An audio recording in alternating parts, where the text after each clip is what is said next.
Alors, je me retrouve actuellement sur le stand Hexagone avec Luc, bonjour, Bonjour. qui va nous parler donc de cette voiture 100% électrique, première GT française 100% électrique. Tout à fait, c'est un véhicule d'un nouveau genre, capable de rivaliser avec les meilleurs GT thermiques actuels en termes de performance. Un véhicule qui a été conçu autour des batteries, puisqu'il y a un plancher entièrement constitué de batteries SAF de dernière génération, au lithium-ion. Ce qui permet d'avoir un très bon équilibre, je suppose. Non seulement un centre de gravité vraiment très bas et effectivement. avec un poids vraiment réparti sur le plancher. Donc. Effectivement, nous les avons placés le plus bas possible, de par notre second métier qui est la course automobile. Et c'est un plancher également structurel, de manière à récupérer un maximum de rigidité par ce caisson. D'accord. Alors quand vous me parliez de course automobile, il me semble que vous êtes situé à Manicourt, c'est ça? Absolument, à proximité des deux circuits, dans le technopole de Manicourt. Oui, donc là vraiment tout l'atout de la compétition, on va dire. Vraiment, tout est à côté de vous. Quoi. Nous sommes installés effectivement sur ce site pour ses commodités, pour toutes ses prestations, pour pouvoir faire des essais très facilement. On ressent de toute façon dans les lignes vraiment la fibre un peu de la compétition. Au niveau donc de l'automobile, c'est propulsion, je suppose. On reste toujours dans le cadre de la compétition. Toujours une propulsion.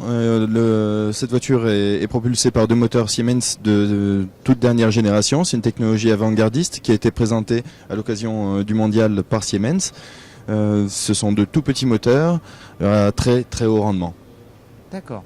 Alors, c'est vrai que souvent dans la tête des gens, l'esprit c'est on parle de chevaux, mais là on est sur un moteur électrique. On parlait des grosses GT. Ça pourrait représenter quoi en puissance? Alors en puissance c'est 340 chevaux, c'est un couple de 50 mètres kg. La particularité du moteur électrique c'est que le couple disponible dès le départ, et ce jusqu'à 5000 tours minute, et de 5000 à 10 000 tours minute, 340 chevaux continue. Ah oui, c'est des très grosses performances. Absolument, puisque ça nous confère des accélérations de 3 secondes et demie de 0 à 100 et une vitesse de pointe à quasiment 290 km/h. Ah oui, on est vraiment sur vraiment du véhicule, la grosse GT là. C'est une GT innovante, française et propre. En plus, il faut bien le noter.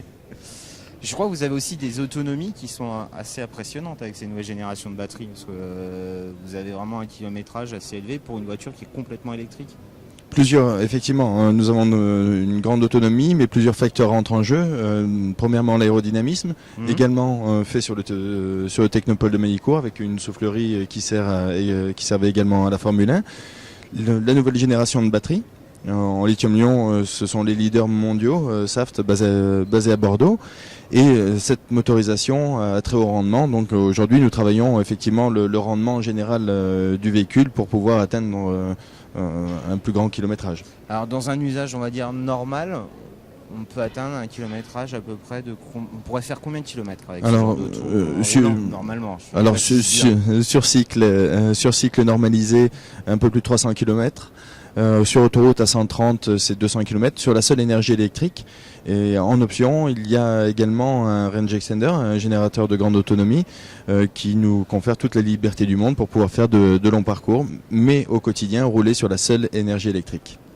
Oui, c'est vraiment de très grosses, vraiment de belles autonomies, on va dire. Parce que c'est vrai que souvent on est limité, on va dire à un seuil de 100, 120 km avec des électriques.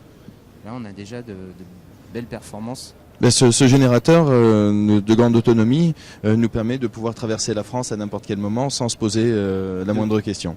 Sans avoir rechargé ou autre, et ça fonctionnerait comment alors ce générateur? C'est un tout petit moteur thermique cette fois-ci qui sera utilisé de façon ponctuelle lors de grands parcours, de grandes distances à faire. C'est un petit moteur essence qui entraîne une génératrice et cette dernière recharge les batteries. Donc vraiment aucune question à se poser, on roule, on traverse la France et ça se recharge tout seul et il n'y a pas d'histoire. C'est effectivement le but, et pouvoir se faire plaisir, et également sur circuit avec des performances de haut vol. Oui, je me doute. Alors cette voiture, on pourrait l'avoir quand, si on veut la voir? Cette voiture, elle sera disponible à partir de fin 2012. À la vente. Dès l'année prochaine, au mois de juin, les premiers essais d'un des prototypes de validation, et on a une phase donc de 2 ans de validation et d'assemblage de façon industrielle, mais en toute petite série, puisque ce sont des séries exclusives à 100 véhicules lents uniquement. Donc on va pouvoir bientôt hormis les toucher du doigt, c'est surtout pouvoir les conduire et les acquérir. Donc ce n'est pas qu'un concept car, c'est vraiment un véhicule qu'on va pouvoir avoir. Ah, c'est effectivement, ça n'est pas un concept car, c'est un prototype. Déjà celui-ci qui est roulant, pas encore avec les bonnes performances puisque les dernières technologies viennent d'être présentées. En revanche, l'année prochaine, on aura déjà la pleine performance du véhicule. Oui. Donc là, on est vraiment plus dans le rêve. Là, on est vraiment dans vraiment la réalité et vraiment une réalité très proche. Le 2012, c'est bientôt. Donc, complètement. C'est un réel projet industriel qui sera produit. Très bien, en tout cas, pour toutes ces innovations. J'ai vu que l'intérieur était vraiment très particulier, vraiment tiré sur le sport. Vous avez vraiment un tableau de bord aussi assez futuriste. Pas vraiment futuriste, je pense qu'il est parfaitement lisible. Comme vous le voyez, vous avez également les palettes pour changer de rapport de boîte, oui, chose qui est une particularité de ce véhicule par rapport à la plupart. Oui, parce que normalement ça n'existe, enfin c'est pas que ça n'existe pas, mais j'ai jamais vu sur un véhicule électrique des vitesses pour le moment. Pour un véhicule de très haute performance qui puisse nous conférer de telles accélérations et une telle vitesse de pointe, pour en bénéficier au mieux, il faut en passer par une boîte de vitesse mécanique. Donc on a en plus ce plaisir d'une voiture classique à pouvoir passer des rapports. Complètement, avec un agrément de conduite bien supérieur. Oui, c'est un gros travail que vous avez fait là, vraiment quelque chose d'innovant, de performant, on va vraiment dans quelque chose de magnifique là. Effectivement, issu de la course, puisque nous avons conçu également la première série de courses sur glace du Trophée Andros. Ouais. Et c'est aussi le fruit d'un travail de longue haleine avec nos partenaires habituels. Ce qui laisse présumer un futur sur la course avec ce genre d'auto, on va dire. Ah, complètement, elle pourra effectivement courir de par ses performances. On en voit tous les jours pour les GT thermiques. Il n'y a aucune raison que cette GT électrique ne court pas par la suite. Oui, un beau futur apparemment. Je pense, oui. Beaucoup de travail encore en perspective, de conception, de calcul, aidé là aussi par Siemens.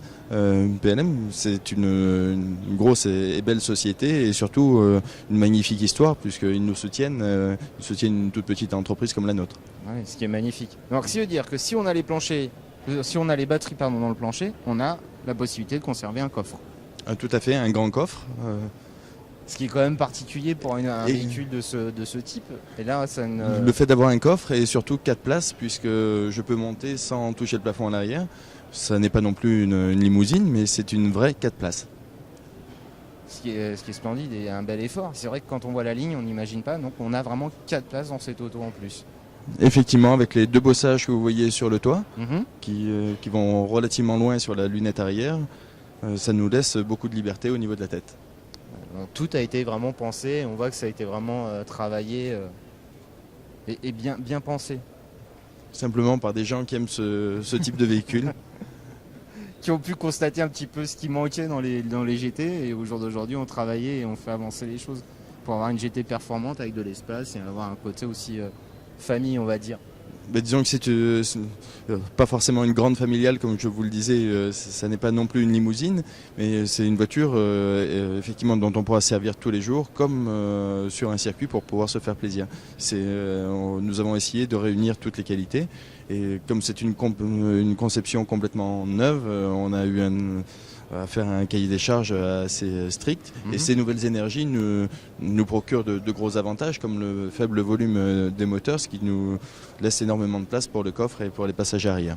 Vous avez des freins particuliers ? Vous avez des freins Pour ce prototype, nous sommes en frein céramique, effectivement. Ah oui, donc c'est vraiment tiré sur la sportivité. Frein céramique, vraiment une voiture vraiment tirée là-dessus, quoi. Effectivement, pour le moment, en tout cas, mais pour tous les essais, parce qu'il va falloir faire beaucoup de kilomètres dans les pires conditions pour faire de la validation. Nous avons également pensé à faire du circuit. On roulera énormément dans les pires conditions de pleine charge et de haute vitesse. En tout cas, c'est fabuleux. Je vous remercie en tout cas. Merci encore d'avancer et de faire avancer les technologies pour avoir des véhicules aussi beaux à regarder. Parce que déjà, regarder visuellement, c'est magnifique. Et qui laisse présumer des super belles. C'est moi qui vous remercie. C'est tout un remerciement pour nous à notre égard par rapport à ce que vous faites. Et puis j'espère bientôt venir vous voir dans votre usine. Avec grand plaisir. Pour pouvoir découvrir un peu ce que font ces gens et ce qu'ils mettent en avant et ce qu'arrivent à faire les Français au jour d'aujourd'hui avec des véhicules aussi beaux. C'est ce que nous recherchons, effectivement. L'innovation, c'est avant tout, dans le monde entier, l'image de la France passe par l'innovation, passe par la beauté. Et aujourd'hui, il y a un créneau sur lequel nous ne sommes pas. Et c'est ce créneau-là que nous essayons, dans lequel nous essayons d'aller. Merci en tout cas, Luc. Merci à vous. Au revoir.